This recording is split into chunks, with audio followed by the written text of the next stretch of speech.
Hey guys, welcome to Crater Mania. I'm your host, the man they call Crater, and I'd like to welcome you all back to my 500 movies in 2025 series. For this episode, this will be movies number 310 through 312. So originally, this was supposed to have been a bit of a longer episode, talking about more movies. So tonight, I'm only talking about three different movies. Just again, life happens, guys, and I had to take a couple movies off the list for this specific episode. So this episode is for the tribute to horror anthologies, and that's horror anthologies in film is something that's been really important to me for years. Even dating back to before a lot of the horror anthology films that I would know and love later on in life. Early on, I was introduced to TV shows like Tales from the Crypt, and even the horror kids show, which started with the books, but then it evolved into a TV show, and that's Goosebumps. And even Are You Afraid of the Dark? It's considered a horror anthology TV series. But as I got older, grew and grew more as a horror fan, and was finding out more and more about films and TV shows and everything revolving around the whole horror anthology subgenre. I fell in love with this subgenre, and one of these films that I'm going to be talking about tonight, in particular, is a film that I just absolutely have been obsessed with for years and years, and it's absolutely one of my favorite horror films of all time. But like I said, we'll get into that in just a minute. Like I said, I did have two other films that I was going to talk about tonight, but like I said, I took those off the list just because there's some things going on in my normal life. Didn't get around to it, and I'm going to be kind of run out of time as I go into the other films that I'll be covering later throughout this year. But I just did want to mention those two films that I was going to cover, and one of them being George Romero and Dario Argento collaboration in the film called Two Evil Eyes, which covers, the kind of a retelling of these classic Edgar Allan Poe stories. So hopefully I'll get around to covering that film at some point here on the channel. It just won't be tonight. And the other film was an anthology horror film from the mid 90s. And it was Tales from the Hood. And I always loved Tales from the Hood. It's a really fun movie. It's got comedy too. It's got horror. It's got that, that just that anthology you know vibe about it. And I really wish I could have talked about that movie tonight, but I didn't get around to watching it this week. Same thing with Two Evil Eyes. But, like I said, I will come around to those films again and get to talk about those at some point. But let me just go ahead and jump into tonight's episode about the films I am going to be talking about that I did get to watch this past week. And let's start off with that first film that I was alluding to just a few moments ago, a film that I've just been obsessed with for years and is one of my absolute favorite horror films of all time. And that is the original Creepshow from 1982. So, Creepshow was this 1982, collaboration between George A. Romero and Stephen King. And, it remains this kind of triumphant testament to that, enduring appeal of horror anthologies, especially for those of us who grew up with that kind of vibrant, that visceral thrill of the EC comics, and Creepshow is far from just being a mere movie. It masterfully, I think, captures that spirit of its comic book inspirations. Delivering this potent blend of genuine scares and dark humor, and just a lovingly crafted visual aesthetic that just makes it this kind of cornerstone of the genre. Um, and we got Grande's Graveyard in here now. The man they call Happy Wednesday to you too, man. Hope you're doing well. Um, Hope you enjoy this review I give of Creepshow. But as I was saying, just it was Creepshow was just it was an absolute cornerstone of the genre, And to start off to kind of describe how the film goes, and I apologize ahead of time, and so this is going to have a lot of spoilers about the film. If you've never seen Creepshow before, I'm sorry if you're watching this because I'm going to give a lot away about it. But like I said, the opening of the film, which is the film's kind of framing device, the little wraparound story that it has going for it. It features this young Billy Hopkins, who's played by Joe Hill, which is Stephen King's son, and his abusive father, Stan, played by the legendary Tom Atkins. It immediately sets the tone of the film. And so the kind of iconic imagery of Billy receiving his Creepshow comic only just to have it confiscated, and tossed away by his father, who's like a tyrant here, and it's surprisingly effective, for the film's kind of core themes. Um, it establishes that forbidden allure of the macabre, that generational clash over what constitutes acceptable entertainment, and really kind of foreshadows that cathartic, vengeful nature of the stories that's to come here. So the brief but kind of impactful appearance of the creep himself at Billy's window, peering from like the trash can. It's a very classic touch, just kind of a wink and a nod to that original, comic book host that just instantly transports, that audience into this kind of world of these lurid tales. Um, and to start off with that first tale, which is Father's Day, it's a fantastic opening story, and it's one of my personal favorites from all um, from all of these stories being told in this film, and just it has this very grimy and gothic atmosphere, of this of the Grantham estate, kind of coupled with this deeply kind of unsettling family history, which is now recounted by all these present day characters. It just kind of creates this sense of dread. You know what I mean? Like this tale of Nathan Grantham, who is this kind of tyrannical patriarch who was murdered by his daughter, who's his long suffering daughter Bedelia. It's kind of like a grim fairy tale, of like family abuse and it's kind of explosive, consequences. Um, the story kind of expertly builds, the character of Nathan through exposition, painting him as this kind of truly monstrous figure whose cruelty just transcends, that mere personality flaws, and it just kind of borders on even on the supernatural, even before his resurrection.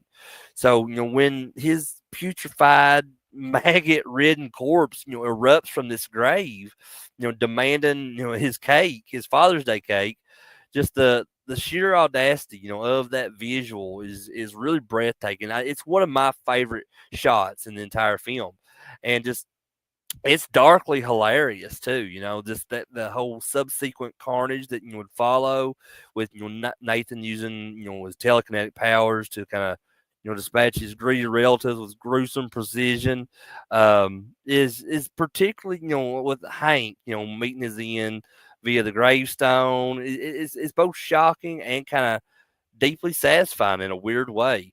Almost kind of like this, vomit inducing punchline that just perfectly, encapsulates the whole anthology's, embrace of stuff being grotesque. You know what I mean? Like, so that whole ambiguity of like the whole freeze frame ending in that segment, which hints at Nathan's kind of continued reign of terror. I think that only adds to the unsettling power of that entire segment. Um, and then moving on to the next segment, you have the lonesome death of Jordy Verrill, which kind of offers this delightful change of pace, leaning heavily into that kind of comedic aspects of horror. And Stephen King himself, in his kind of rare on-screen performance, outside of like cameos and stuff that he has in films, kind of perfectly embodies that, that simple-minded, down on his luck farmer. And just, the story's charm really lies in its, that kind of earnest accumulation of just small misfortunes. And Jordy's discovery of the meteor shit, just his initial fantasies he has of getting rich, and just his almost kind of subsequent almost passive exposure to this these spores from this like alien like substance are just all kind of presented with this kind of lack of pretension, you know what I mean? Like the gradual like creeping like infestation of his farm and his own body is literally like this kind of slow burn body horror, just made all the more effective by Jordy's kind of increasingly desperate and often like attempts to deal with this situation. And he has these kind of drunken rationalizations, these imagined conversations with his father in the mirror in the bathroom. Just this, this his ultimate, surrender to the itching and getting in the bathwater, or just kind of moments of this kind of pure, almost pathetic, humanity. And I hate to say it that way, but you know what I mean? Like it's this visual kind of transformation of Geordie into this like plant-like entity, which culminates in this his final grim decision just to end it all and with a shotgun blast and kill himself. It's both tragic and kind of darkly comedic. And if you've seen the film, then you know what I mean. Like, so the final shot of this, like, of the road, leading out to the next town, with this televised weather report, hinting at this kind of unstoppable spread. It just kind of provides this kind of very chilling, understated, um, just situation. It suggests that Jordy's demise was just the beginning. Um, and I absolutely love the character of Jordy Verrill, and just um, even like he's a wrestling fan, because during that segment he's watching wrestling, and it's actually a match between one of the Wild Samoans, Sika, and he's fighting Bob Backlund. And you hear Vince McMahon like doing the commentary over that match stuff on the TV, and it's just really cool. I really love that segment. But moving on to the next one, something to tide you over. And this segment is arguably the most psychologically disturbing segment. Um, and it always gives me this really weird feeling whenever I watch this one. What Leslie Nielsen's character, Richard, is doing to Galen Ross and Ted Danson in this whole segment. But it's really kind of this brilliant exploration of revenge. So, Richard Vickers, played by Leslie Nielsen, is this, very effective villain, a man whose kind of superficial charm, masks this really profound emptiness and just a kind of a brutal possessiveness. Um, his planning is very of the whole situation here is just very cruel. It's very like a very calculated cruelty of just trapping Harry and Becky here, played by Ted Danson and Galen Ross.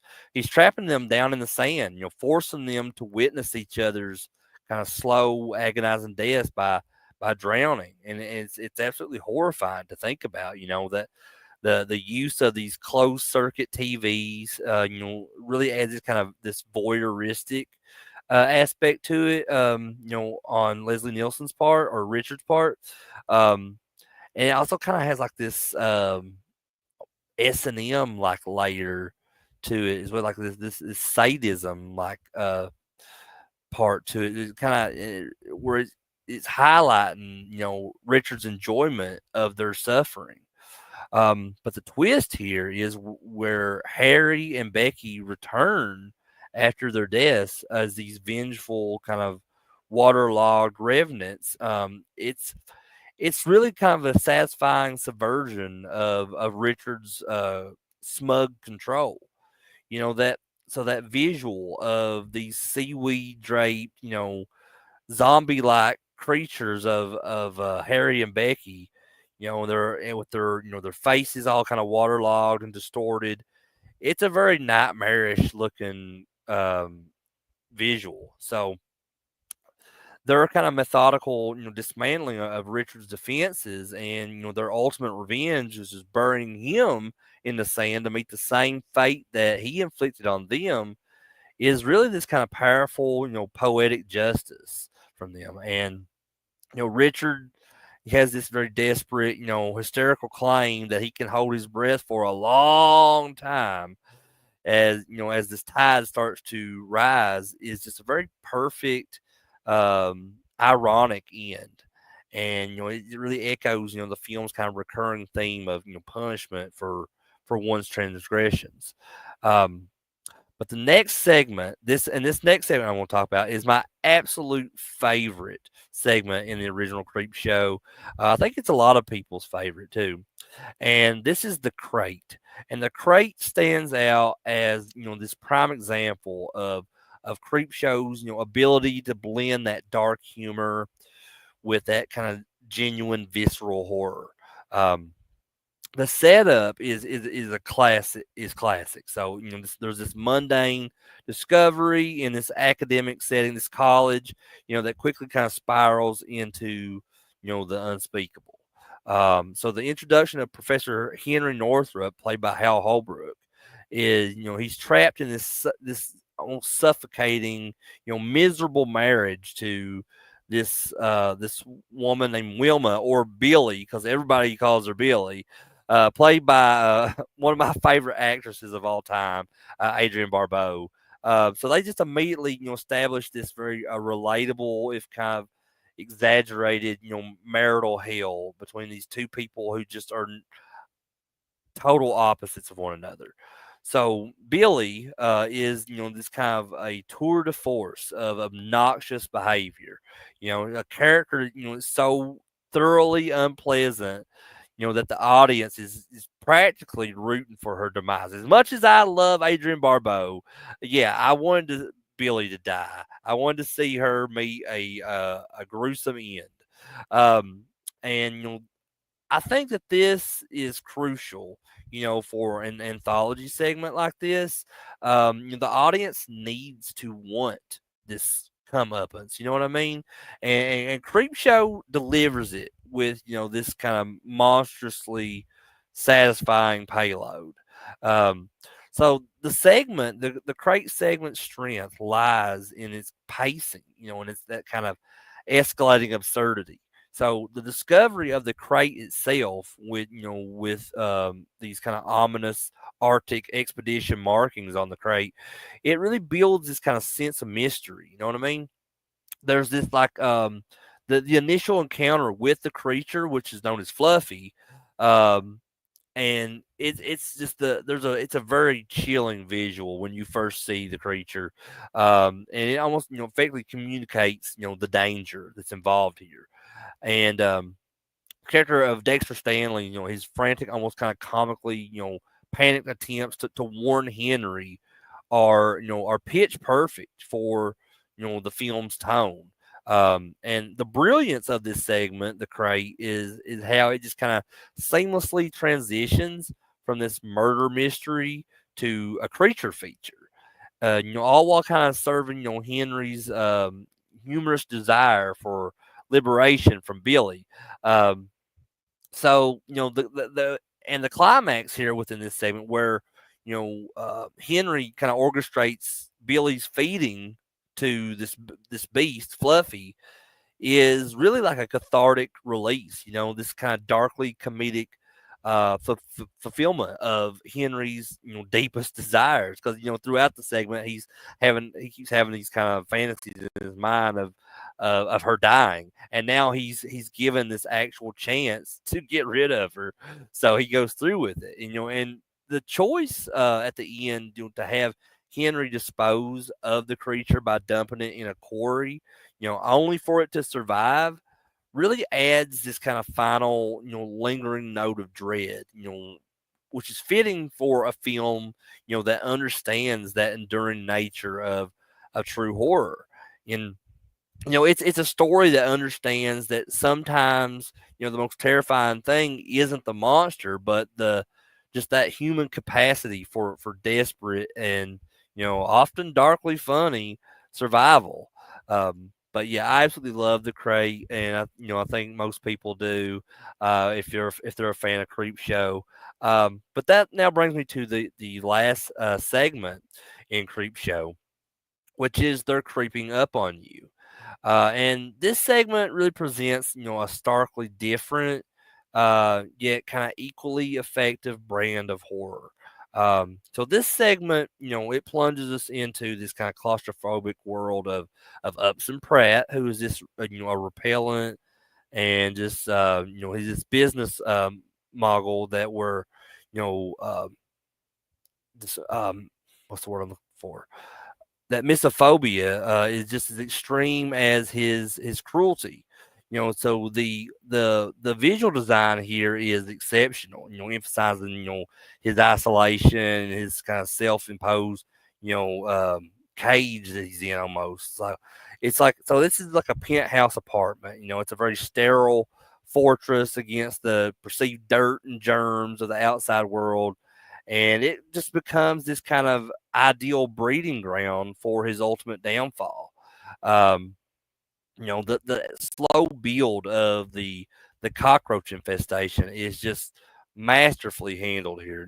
What begins as a few scattered insects, escalates into this kind of relentless, overwhelming tide, and Pratt's obsessive compulsive nature, which makes him just kind of a figure of contempt for his employees, also makes him this kind of uniquely, vulnerable target. um, his fear of dirt and contamination is turned into a weapon against him, basically. And the segment brilliantly plays on these kind of common phobias.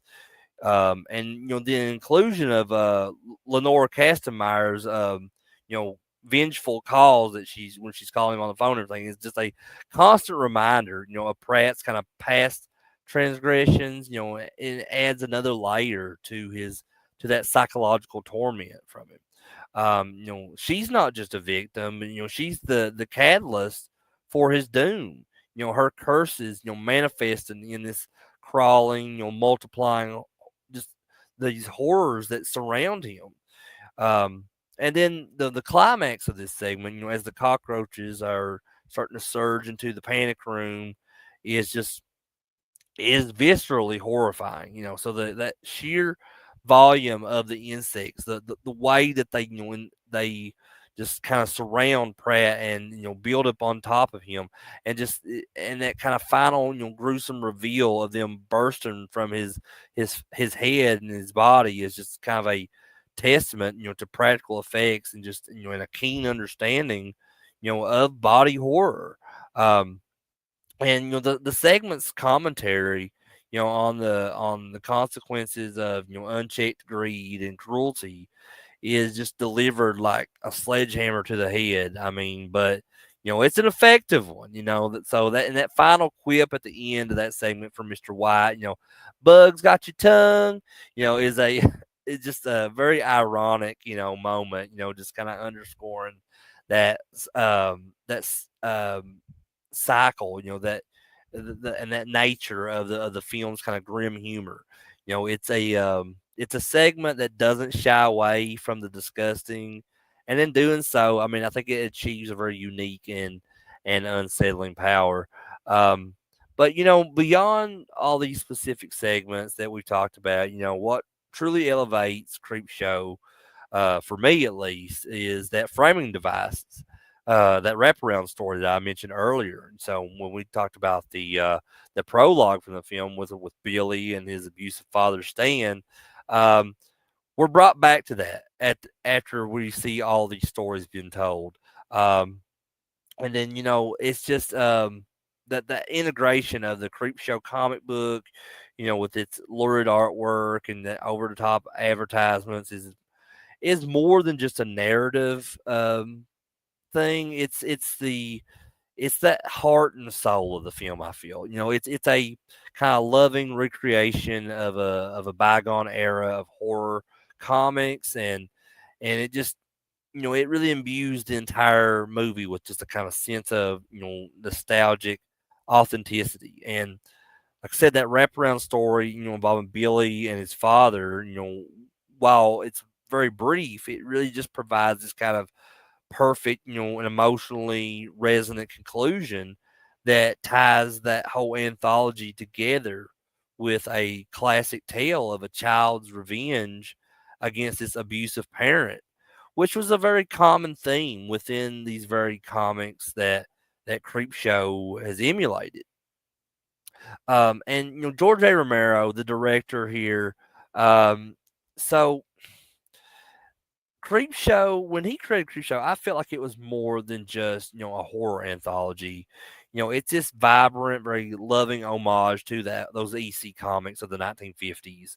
It's a cornerstone of the splat punk movement, and a film that has just carved out this very unique and enduring niche in just, you know um, in horror cinema. Its legacy is very multifaceted, encompassing its kind of groundbreaking visual style, its embrace of, that over the top gore and dark humor. And it just has this very profound influence, on these generations of filmmakers who would, come, into the horror genre over the years, and you just kind of dared to blend, um, horror with comedy, and just, the macabre with the magnificent. And and at its core, Creepshow's impact stems from, its kind of audacious commitment to recreating that sensory experience of classic horror comics. Um, and the film is just an absolute feast for the eyes, in my opinion. Just a this masterful collaboration between, Romero's directorial vision and just that visionary design work of, Tom Savini, and where and just the inspiration, the art from Bernie Wrightson, just and then, and also, just Stephen King being involved there as well. Just so the transition between, the live action scenes and the animated comic panels is really a stroke of genius. I feel, just seamlessly kind of immersing the audience in that heightened reality and, exaggerated melodrama of its kind of source material. Um, and, the vibrant, very saturated colors, the bold inking and the dynamic panel layouts are not just mere, stylistic flourishes. They are, integral to the film's identity. Just breathing, life into its kind of into these tales of revenge and cosmic horror. So, this kind of meticulous, attention to detail, from the glint of a villain's menacing smile to the, that kind of dripping viscera of a monstrous creature like Fluffy, it really elevated that horror anthology genre beyond, just simple episodic, storytelling. It offered a truly cinematic translation of just that whole comic book aesthetic, which is just so amazing, and this is one of the biggest reasons why I'm so obsessed with this film. Um, and the narrative structure of the film, which is was a series, these five distinct segments, framed by, mischievous boy's encounter with this comic book, and the whole situation going down with his abusive father and all that. It just really perfectly captures that episodic nature of its inspirations. Um, each segment kind of offers a different flavor of horror, and it's crafted to kind of deliver that maximum impact, within its, limited runtime. We have that darkly ironic tale of a vengeful father and Father's Day, and the alien encounter, and with the meteorite, with in Lonesome Death of Jordy Verrill. And then, you have that kind of claustrophobic survival story of the crate. Um, just this variety kind of ensures, that Creepshow, it never falters. It keeps the audience engaged with this kind of constant, stream of terror and humor and surprise. But furthermore, Creepshow really played this kind of pivotal role in, popularizing and just legitimizing that whole splatterpunk subgenre I talked about. Which embraced like graphic violence and gore as this essential element of horror. And while its predecessors had certainly dabbled in visceral, Creepshow took it to a new level, largely thanks to Tom Savini's, practical effects. Um, the film is just a smorgasbord of horrifying creations. A zombie father craving human flesh, or really he's just wanting his cake. And, but and then you got this sentient meteor, oozing with alien goo, and a monstrous beast bursting from a crate, or just a man battling all these cockroaches. You know, Savini's artistry is just on full display, and I'm got my Savini shirt on tonight, so got to represent my boy. But like I said, his artistry is on full display here. Delivering sequences that were both terrifying and in their kind of sheer audacity, almost playful. This willingness to push the boundaries of gore, really combined with Romero's wit, and just it really created this very unique tone that resonated with audiences and filmmakers alike. It demonstrated that visceral horror didn't have to be solely grim and serious. It could also be infused with this kind of darkly comedic edge, a lesson that would, inform countless horror films to come. And the film's influence can be seen in a direct lineage of anthology films that have sought to kind of capture its spirit. Even from the Tales from the Crypt television series, and its subsequent films to more recent offerings like Trick or Treat and VHS. These films, in their own ways, owe a debt to Creepshow's kind of successful fusion of comic book aesthetics and practical effects and dark humor. And, moreover, the very act of just adapting EC Comics, which is the gold standard of early horror comics, it really solidified Creepshow's place as a foundational text, for those that's interested in the intersection of comics and film. Um, and the film success, proved that these vibrant, often taboo breaking stories could be translated to the screen with fidelity and flair, and kind of paving that way for a greater appreciation of comic book storytelling, in all its forms. But beyond its direct influence on other films, Creepshow's legacy is also, rooted in its kind of enduring cult status. It's a film that just continues to be discovered and cherished by new generations of horror fans. It's kind of blend of nostalgia, inventive storytelling, and just that sheer unadulterated fun makes it a highly rewatchable and endlessly quotable experience. The film's embrace of that kind of lurid and the outlandish, its refusal to just to take itself too seriously, while still delivering these kind of genuine scares, is really cemented its appeal. It's a film that understands the joy of a good monster, and a clever twist, and just this satisfyingly gruesome comeuppance. Um, but finally, I just want to say that Creepshow stands as a testament to the creative partnership between George A. Romero and Stephen King. And while Romero brought his kind of unparalleled understanding of visual storytelling and his iconic horror sensibilities, Stephen King, provided that sharp, darkly humorous scripts that were just so crucial, I think, to the film's success. Um, and if you can't tell, I'm a huge fan of both of these guys, Romero and Stephen King. Um, their collaboration resulted in this film that feels both personal and universally appealing. It's a just there. It's like a perfect marriage of two masters of their respective crafts. So this kind of synergy is a key component, of I think Creepshow's lasting impact. And it demonstrates how a shared creative vision can result in something truly special and enduring.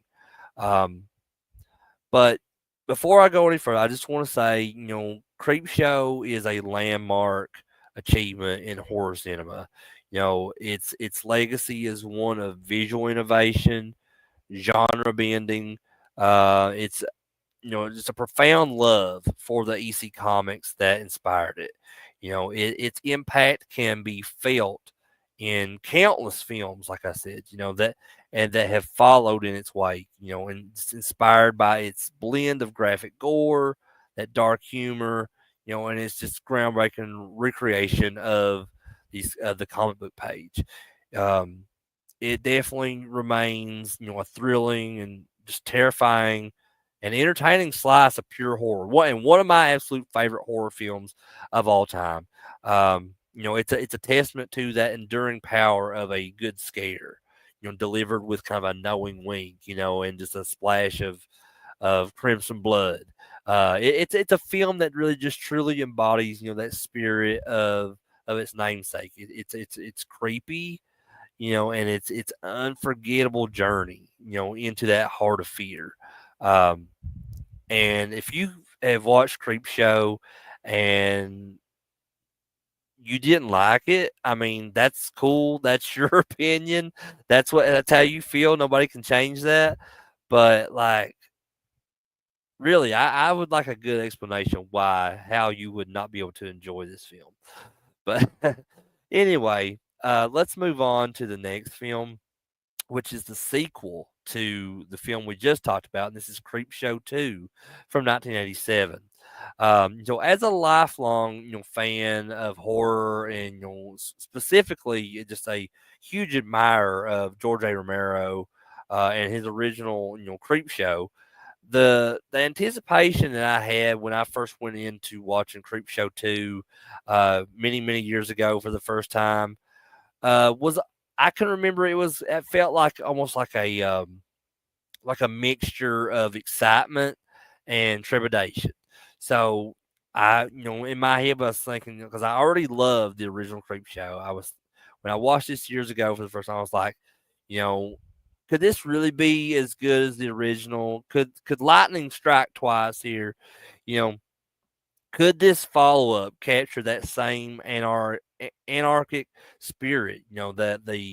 That darkly humorous glee and that expertly crafted scares that made the first film a benchmark in anthology horror.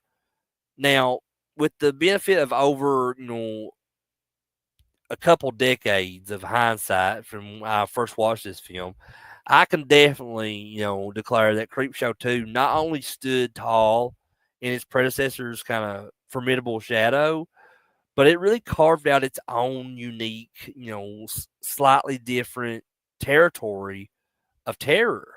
And it really solidified itself, in its status as a beloved cult classic. While it may not possess, the sheer iconic power of the original, these new three distinct tales in Creepshow 2, which are kind of interwoven by this ever present, delightfully ghastly creep, which is played by Tom Savini here in this film. He's actually, I don't know if you can see him, like he's right there. Oh, yeah, right there. So this is the creep from Creepshow 2. That's Tom Savini in that role. But it really kind of offers this potent blend of, practical effects, and very unsettling atmosphere. And there's this like morality about it that plays that that kind of resonates even today. So Creepshow 2, much like its predecessor, is an anthology film, which is a collection of these standalone horror stories, framed by this mischievous presence of the creep.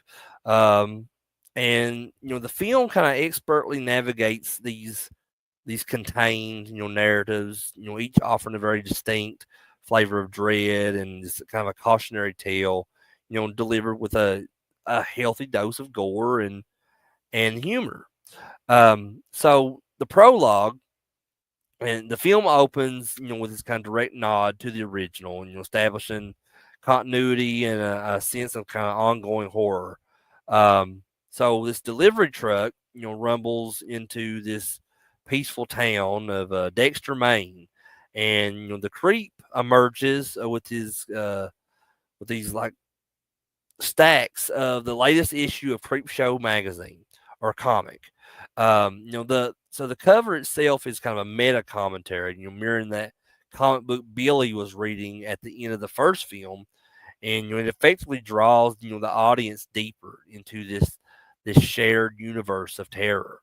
So young Billy again, who's a familiar figure, from the first film, is our entry point here. His eager anticipation for this magazine, this comic book, mirroring, our own, this very brief, charming prologue, really sets the stage, reminding us of, the power of these stories and just that insidious type way that they can, infiltrate, reality.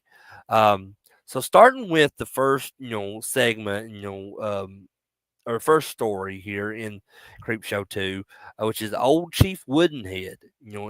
This is a kind of a very compelling tale of this Native American folklore and just supernatural retribution.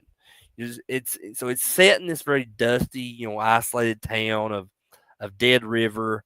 And the story centers on Ray and Martha Spruce, who's this elderly couple who run this local general store, and their store is distinguished out front by this cigar store Indian, this very stoic figure named Old Chief Woodenhead. And this kind of seemingly inanimate object becomes the focal point when Benjamin Whitemoon, who's the elder of a local Native American tribe, entrusts the Spruces with this bag of the sacred, turquoise jewelry as collateral for a tribal debt.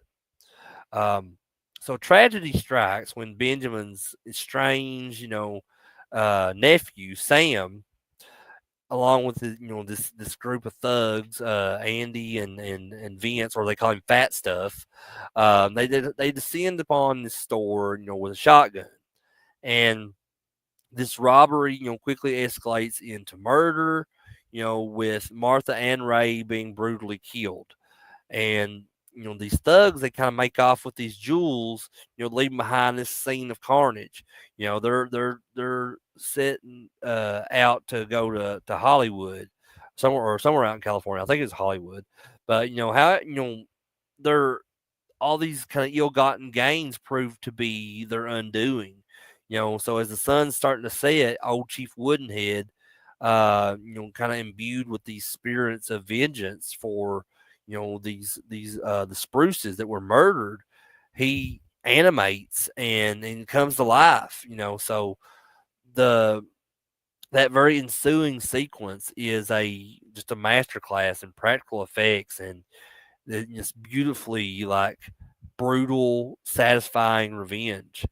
So Woodenhead, hunts down each of these killers, dispatching them with arrows, a tomahawk, and a scalping knife. And the visual of the chief, who's kind of adorned with the fresh war paint, and when it shows him he's holding Sam's bloody scalp, is just a very chilling testament to that supernatural power.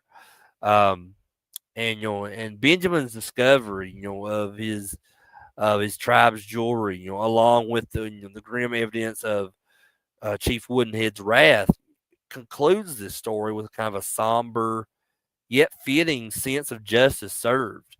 So This segment is just a powerful, exploration of, desecration and the consequences of disrespecting, these sacred traditions, and it's all delivered through this kind of visually striking and, impactful supernatural intervention.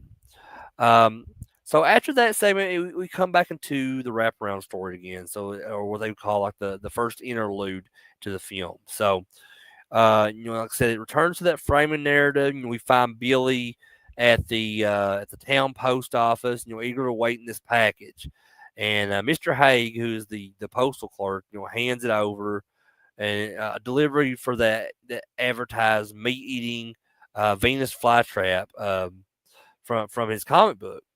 So this kind of mundane, transaction is punctuated by the reappearance of the creep, and he's lurking behind the counter, ready to kind of usher in the next chilling chapter here.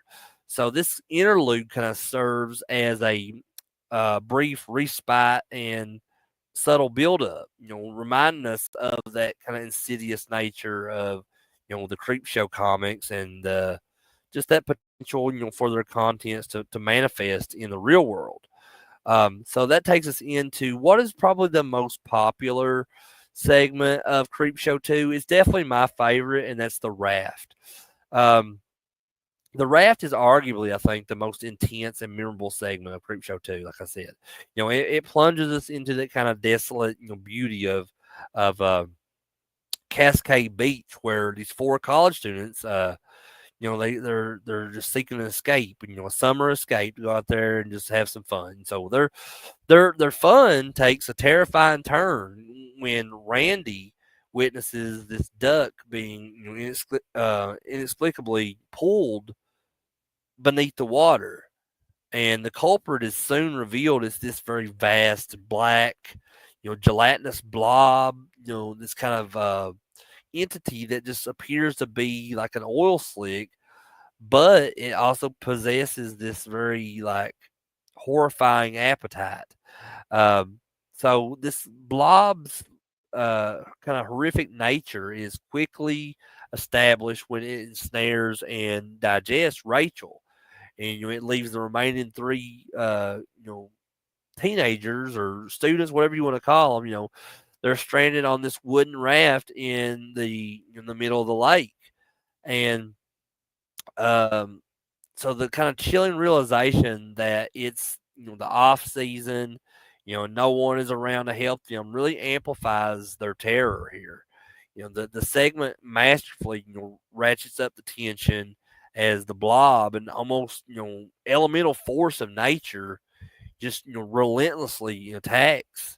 And Deke, who's, attempting this kind of desperate swim to shore for help, is dragged through the raft's planks by this creature. So Laverne and Randy are left to fend for themselves, and their dwindling hope is just mirrored by, this encroaching darkness. Um, and the most gut wrenching moment comes when Laverne, who is just coming to exhaustion and just a moment of misplaced affection, is partially consumed by the blob that's seeping up through the raft. And Randy's kind of desperate swim for shore, his after that, and just he has this kind of defiant cry of victory, and then the creature's kind of monstrous wave like resurgence engulfs him, and it's a truly shocking and bleak conclusion to this story. The final shot of their, discarded clothes and the barely visible sign that says no swimming. It really kind of serves as this very stark, ironic conclusion to this, ill-fated adventure. Um, the raft is just, a masterclass in claustrophobic horror, relying again on a simple yet terrifying premise and just, a relentless antagonist to achieve its kind of chilling, effect. But that brings us back into the second interlude of Creepshow 2. So we're back in Dexter, Maine. Um, Billy's journey home from the post office is, interrupted by a confrontation with these neighborhood bullies. Uh, and they demand that he give them his package that he just got from the post office. In his kind of cruel act of vandalism, they they crush the bullies crush that Venus flytrap bulb with his foot, mocking Billy's you know um, purchase, this thing that he's bought, and this act of very petty cruelty, however, has these unforeseen consequences. So, Billy retaliates, kicking the head bully in the groin, and this chase ensues. As Billy's fleeing, the creep observes all this from behind a tree, just kind of hinting at the inevitable comeuppance for the bullies that we'll soon see.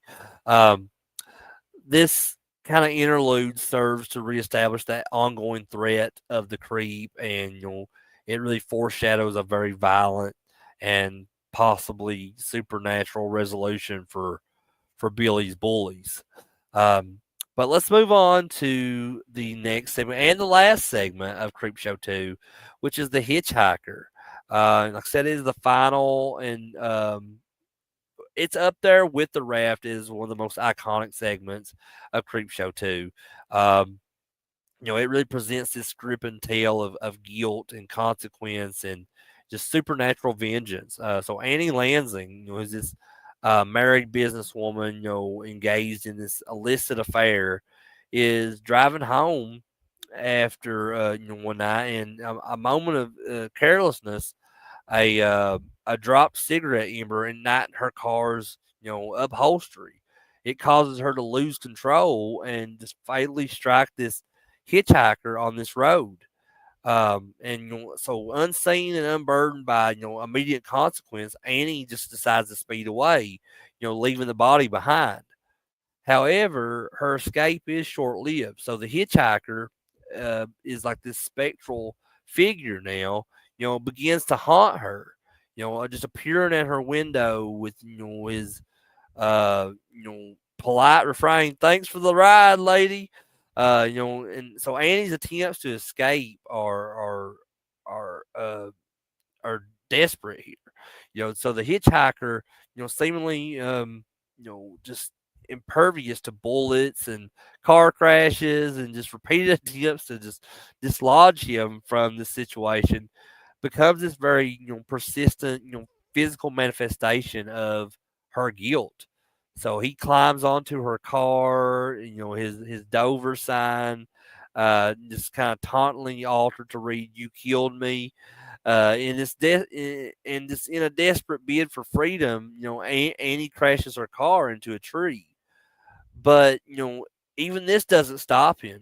So the ultimate irony arrives when Annie, believing that ordeal to be just a nightmare, she finally arrives home, and the hitchhiker crawls out from under her car, just continuing his taunt, and just the garage door seals her fate, filling with smoke, and her husband finds her dead, just a victim of carbon monoxide poisoning with the hitchhiker's bloody sign in her lap.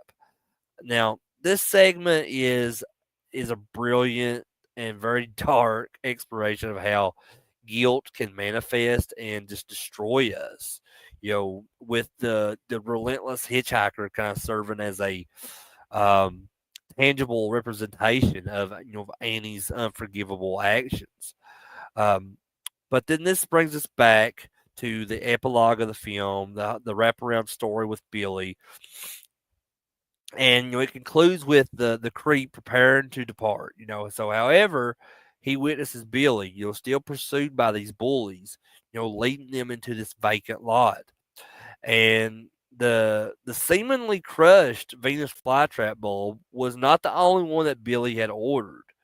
So this cluster of monstrous giant Venus flytraps erupt from the weeds, just devouring all these bullies whole. Um, and the creep's gleeful cackle kind of signals the end of his delivery route, and he drives off to spread more terror. And the post-credit scene, which quotes Collier magazines on juvenile delinquency, really offers this final ironic touch, suggesting that while comic books might be a convenient scapegoat, the real issues, lie deeper within society. Um, and unlike the original Creepshow, the director of Creepshow 2 was Michael Gornick. Unlike how George Romero was the director for the original film, and while Michael Gornick is not as universally recognized as George A. Romero, he had a significant career, in the horror genre, primarily as a cinematographer, working with George Romero. And he was the director of photography for the original Creepshow, and his experience on that film undoubtedly informed his approach to this sequel. And Gornick is also known for his work as a producer on other Romero projects, including Dawn of the Dead and Day of the Dead. But as a director, Creepshow 2 is his most prominent work, I think. It really demonstrates a keen understanding of that anthology format, and just a commitment to practical effects and an atmospheric horror. His background in visual storytelling as a cinematographer really shines through, in the film's just striking imagery and those well composed shots. Um, and Creepshow 2's legacy is that of a highly effective and influential cult classic that, while perhaps not reaching the same iconic heights as its predecessor, it carved out its own deserving niche in horror cinema. Its impact can be dissected in just several key areas, including, it was the reinvigoration of the anthology format. Just following that success of the original Creepshow, the sequel further kind of solidified the appeal, of the anthology horror film.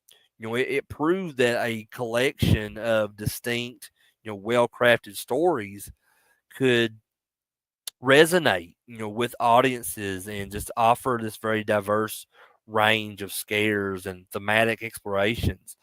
The film's kind of the film structure, each story, offering a different kind of horror. Supernatural folklore, primal creature feature, supernatural vengeance. It all provided a varied and engaging viewing experience. And just it was a masterclass, in practical effects and creature design. The film's commitment to these practical effects is a significant part of its enduring appeal. The creature in the raft is a truly terrifying and memorable creation. Just a testament to the power of clever design and execution over CGI. And similarly, the animated old Chief Woodenhead and just the gruesome, manifestations of the hitchhiker are all achieved through this impressive makeup and puppetry. And, in an era where CGI often dominates, Creepshow 2's reliance on these tangible, visceral effects really remains a benchmark, for practical horror. Um, and the creep as our host in all this remains a just a wonderfully unsettling and iconic character. He just everything about him, as far as the practical effects are concerned with his appearance, are just instantly recognizable. He acts as the that kind of perfect connective tissue, combining these stories together. With just an over sense of playful malevolence and dark humor. His presence really ensures that the film feels like a very cohesive entity. Even as its segments vary in tone and subject.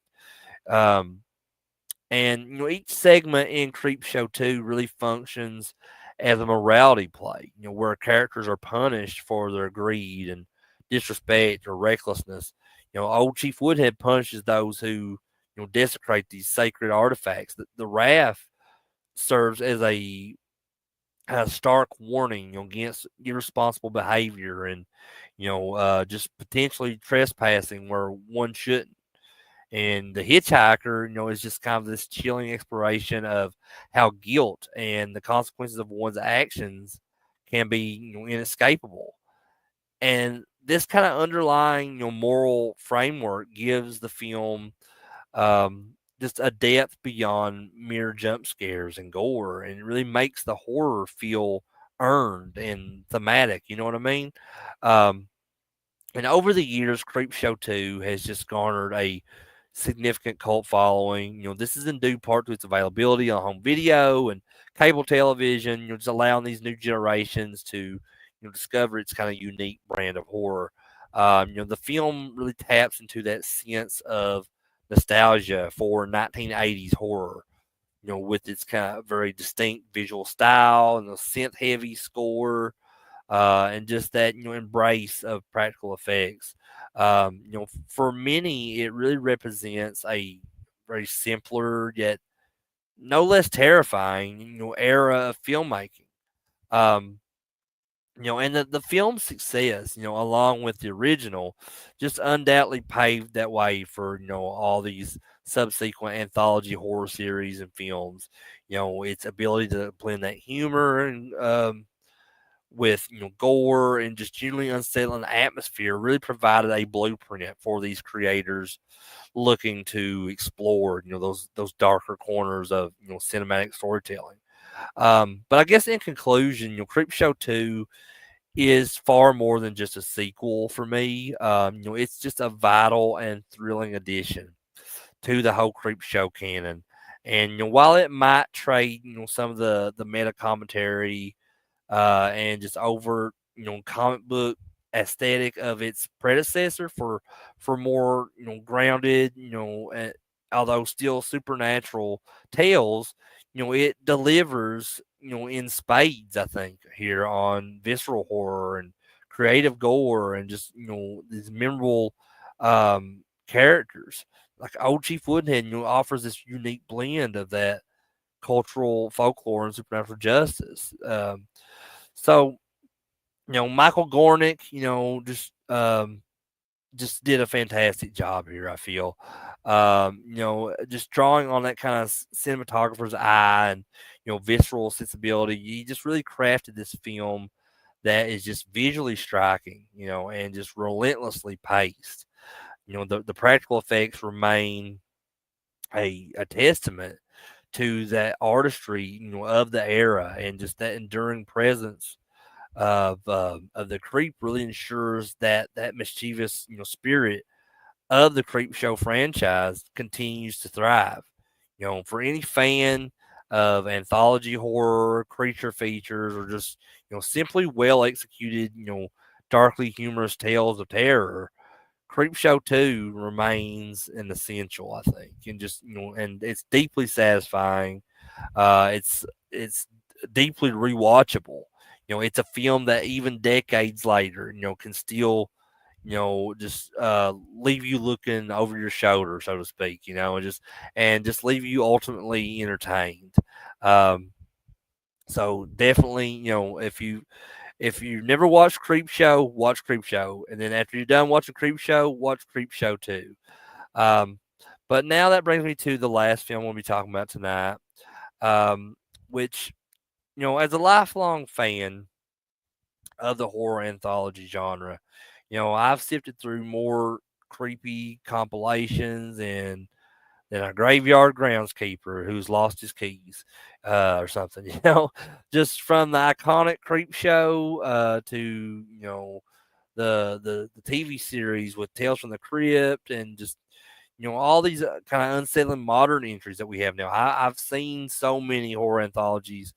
Um, and then another one of my favorites is this next film. I stumbled upon this years and years ago. It's a true gem of a film, in my opinion.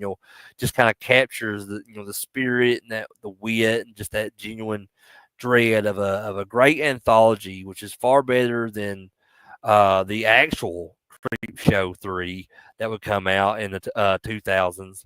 But I consider this movie the real Creep Show 3, and that's Tales from the Dark Side, the movie from 1990. Um, So for many people, the mention of a Tales from the Dark Side movie kind of naturally conjures images of the beloved television series, from the '80s, and it was known for its kind of atmospheric dread and these kind of often ironic twists. However, what John Harrison delivered in 1990 was something more. It was a very bold, often visceral, and just surprisingly sophisticated entry into the anthology canon that despite its age remains remarkably potent and enjoyable. It's a film that just deserves far more recognition and just a much deeper appreciation than that it often receives. I think especially when we consider the vacuum left by films that aspired to be the next creep show, but often fell short. um, so, at its core, Tales from the Dark Side of the movie is framed by a simple yet effective narrative, and there's a suburban witch named Betty, who's played by one of the biggest pop icons of the '80s with Blondie, and that's Deborah Harry. Um, and she's captured this young paperboy named Timmy, who's played by young Matthew Lawrence. And Timmy, he's a very resourceful youngster. It's intended to be he's intended to be the main course at Betty's upcoming coven dinner. And so to buy himself some time, Timmy offers Betty this a book of stories, which is the book is titled Tales from the Dark Side, and it's supposedly her favorite book. So he's just kind of like buying his time here, and he's reading these stories to her to kind of keep her distracted. Um, and he just kind of seeks out to entertain her while she's preparing him for the oven. So this book naturally it contains three distinct horror tales, that form the whole meat of the film. Um, and this framing device, while it's not revolutionary or anything, it's crucial to the film's success. It provides a kind of consistent anchor, this a meta narrative that binds the disparate stories together. And the dynamic between that kind of menacingly maternal Betty and this surprisingly brave Timmy is genuinely engaging. So, and the threat of his kind of imminent doom to come hangs over each segment, just kind of amplifying the tension within them. Um, and it's a classic setup, but it's executed with just enough charm and that dark humor to really make it work.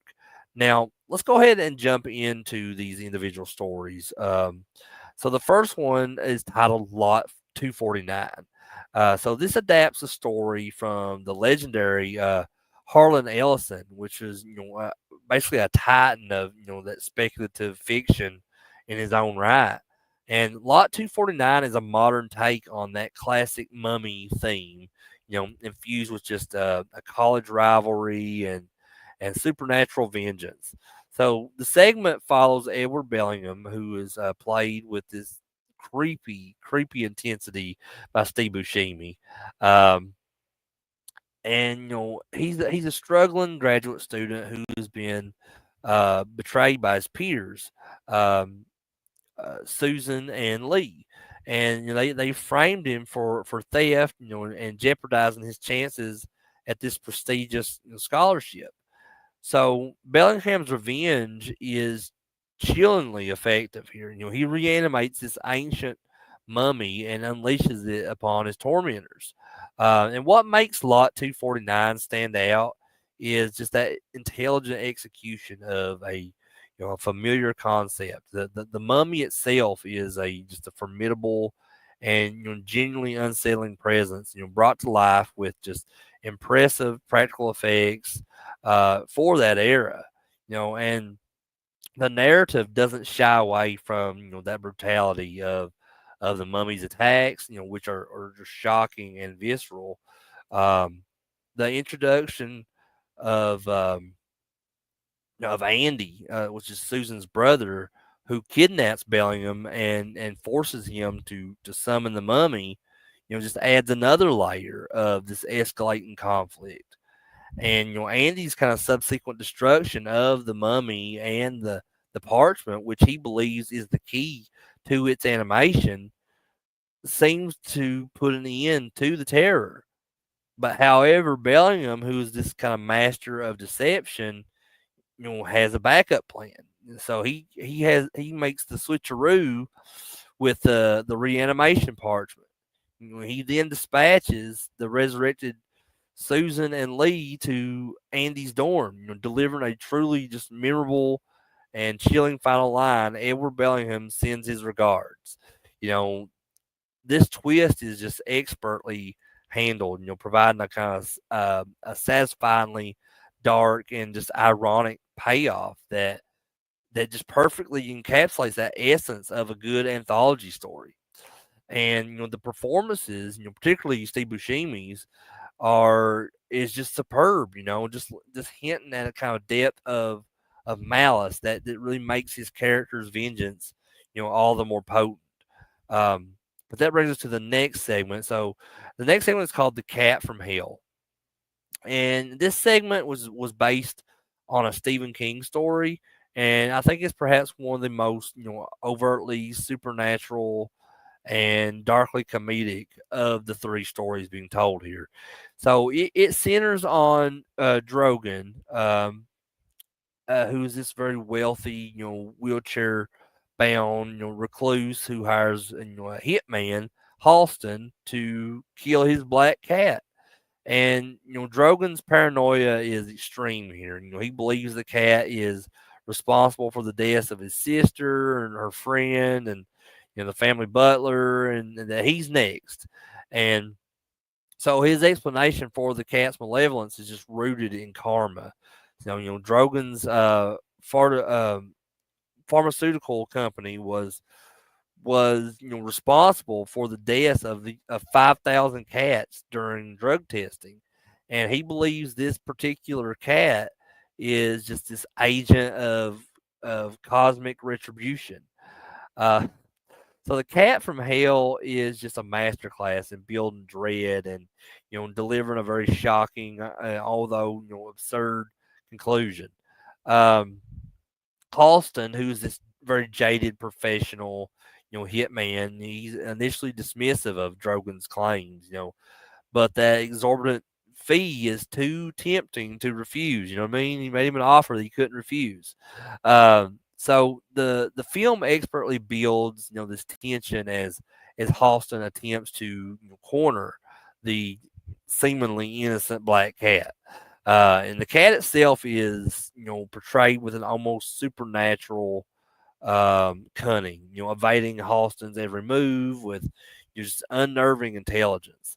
And the climax is where the segment truly shines. So when Drogon, returns to check on Halston's progress, he finds the hitman dead, and the cat having climbed down his throat. And the visual of the cat emerging from Halston's corpse is one of the most iconic and disturbing images in the entire film. It's a perfect blend of just the grotesque and the surreal.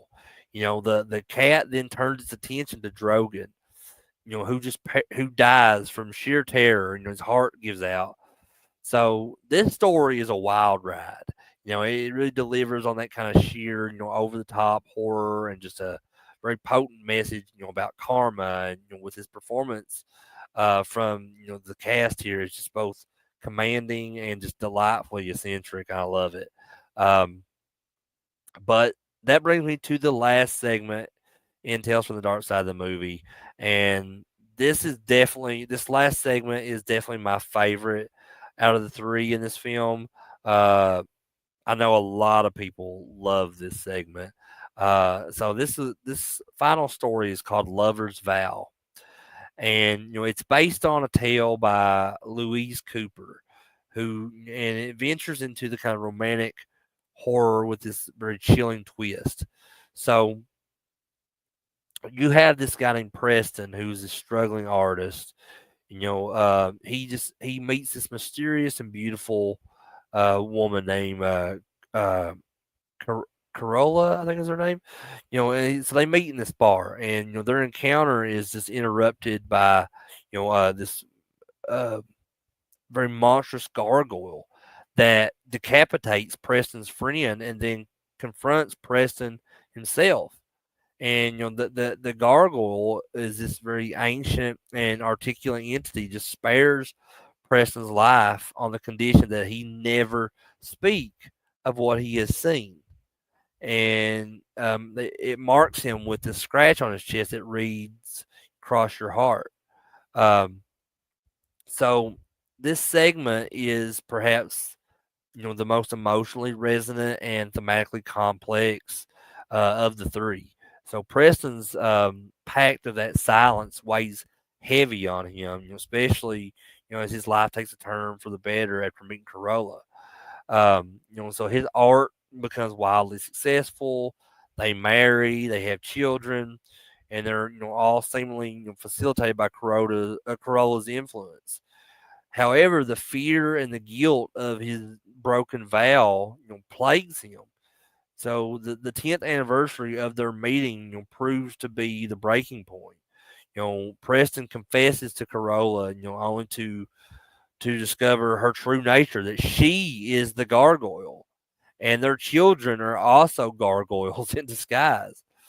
And that vow has been broken. She can no longer maintain her human form. So the climax here is just heartbreakingly tragic.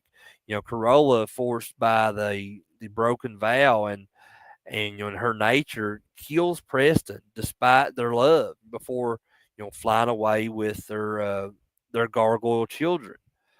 And the final shot of the trio turned to stone on this building ledge, just gazing mournfully at the city, is a very haunting, very, very haunting image. Um, it's a story that just explores, themes of love and loss and betrayal and just, that inescapable consequence of our promises. And it's all wrapped in this visually striking, gothic like package. Um, just the transformation sequences are very effective here, and just the emotional weight of the ending definitely lingers with you long after the movie's over. Um, and like I said, the director of Tales from the Dark Side of the movie is John Harrison. While this film might be his most widely recognized, directorial effort in the horror anthology space, uh, John Harrison has a substantial and just varied career in film and television, and he's perhaps most famously known for his work on the Creepshow franchise. Having directed the second film. I'm sorry. I don't. He didn't direct it. That was Michael Gornick. But he worked. He. I forget what. I think he may have been a producer or something. Or I know he did the music for the Creepshow films. Um, but on Creepshow 2, he also served as a writer on that film, and I think he was a writer on the actual Creepshow 3, which is widely considered as a misfire and not truly in the spirit of the original. So that's why I consider Tales from the Dark Side, the movie, the real Creepshow 3. But anyway, Harrison, he also had a significant role as a composer, for the original Tales from the Dark Side television series, which undoubtedly lent him an understanding of its tone and its atmosphere. Um, but beyond Creepshow 2, and Tales from the Dark Side of the movie, John Harrison really has a diverse, resume. He directed the supernatural thriller, The Shadow of the Pyramid from 1994, and the sci-fi horror film The Relic from 97. While not anthologies, he really showcased his ability to craft that atmospheric tension and deliver these effective scares. He also had a prolific career in television. He directed episodes of shows like Buffy the Vampire Slayer and The Outer Limits and Dark Angel and Supernatural. And this whole like variety of experience in genre television, particularly in horror and sci-fi, really makes his direction of Tales from the Dark Side, the movie, feel so assured and so deeply rooted, um, in the traditions of the genre. Um, but the legacy of Tales from the Dark Side of the movie is somewhat complex. On one hand, it's often overshadowed by the iconic television series that it spun off from, and also by the much more celebrated Creepshow films.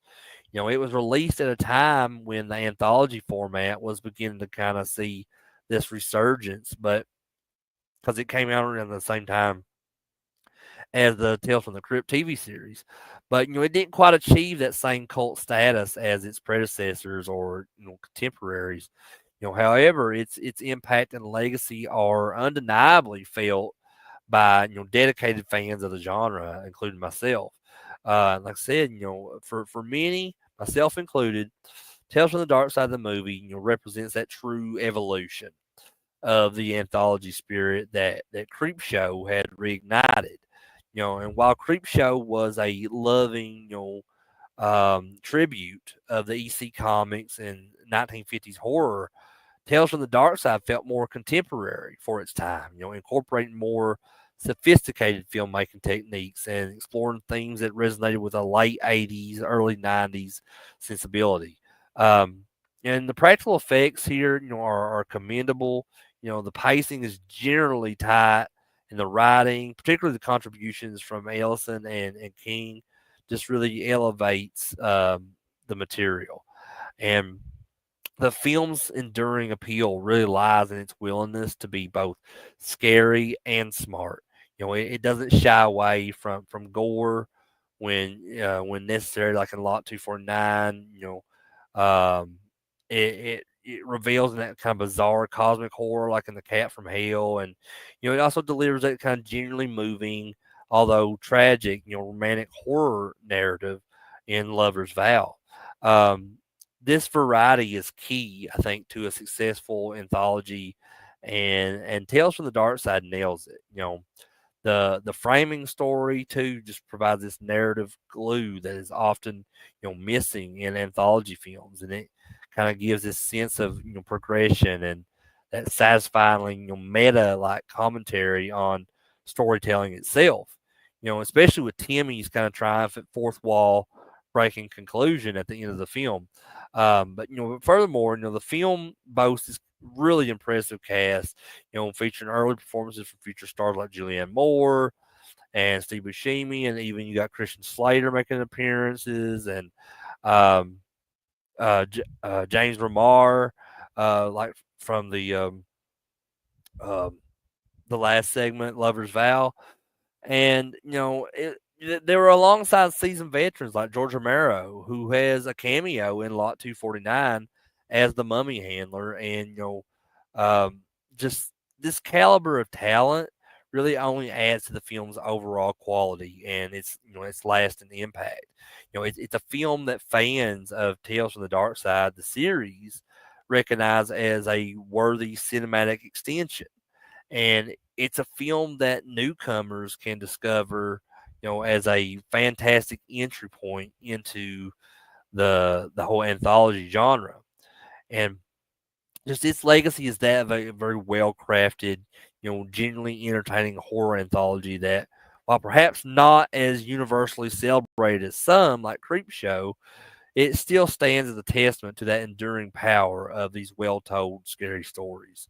But in conclusion, in a genre that's often populated by hits and misses, Tales from the Dark Side of the movie is an undeniable hit, in my opinion. It's a film that just really understands, the fundamental elements of a great anthology. Compelling stories, memorable characters, a touch of dark humor, which we all love, and genuine scares, and just that framing narrative is effective. That individual segments are strong and varied, and just the overall package is just a testament to that skill of its director John Harrison and the source material. And for anyone who cherishes that whole anthology format like I do, who anybody who remembers that thrill of just cracking open a new collection of these spine-chilling tales, or Tales from the Dark Side of the movie is just an absolute must-watch. It's a film that deserves to be dusted off, celebrated, and remembered not just as a spin-off, but as a standout achievement in its own right. It's the kind of film that makes you believe in the magic and the macabre allure of a good anthology. It's in essence, the true Creepshow 3 that horror fans deserved. Um, but guys, that is it for my tribute to horror anthologies. I want to thank everyone who either watched this live and was here in the chat, or if you're watching this on replay. I want to thank you guys for just taking the time to tune in and to watch this, watch me ramble on about these movies, as always. So if you enjoy any of these films that I talked about tonight, Creepshow, Creepshow 2, Tales from the Dark Side of the Movie, please drop me a comment below and what your favorite of these three are, or if you have a favorite outside of these three in the horror anthologies. Let me know what that is down below, and let me know why. Maybe there might be one that I've never seen before that you might want to help me check out. But as always, if you like this video, please give it a thumbs up. I'd really appreciate that. And if you're new to the channel, please hit that subscribe button down below to catch more videos from me like this one, including my upcoming video from this Sunday. So I'm going to be talking about some more Frankenstein movies, because actually I think it's Saturday. Let me check the calendar real quick. So yeah, this Saturday, the 30th, is Mary Shelley's birthday.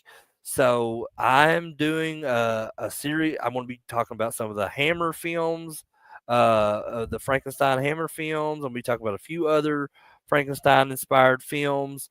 So definitely check that out on Sunday. And we can help me celebrate Mary Shelley's birthday. And as always, click that bell for any future notifications to let you know when I'm going live, when I got a new video, whatever. But anyway, with all that said, I'm Crater. This is Crater Mania. I love you guys. Have a good night.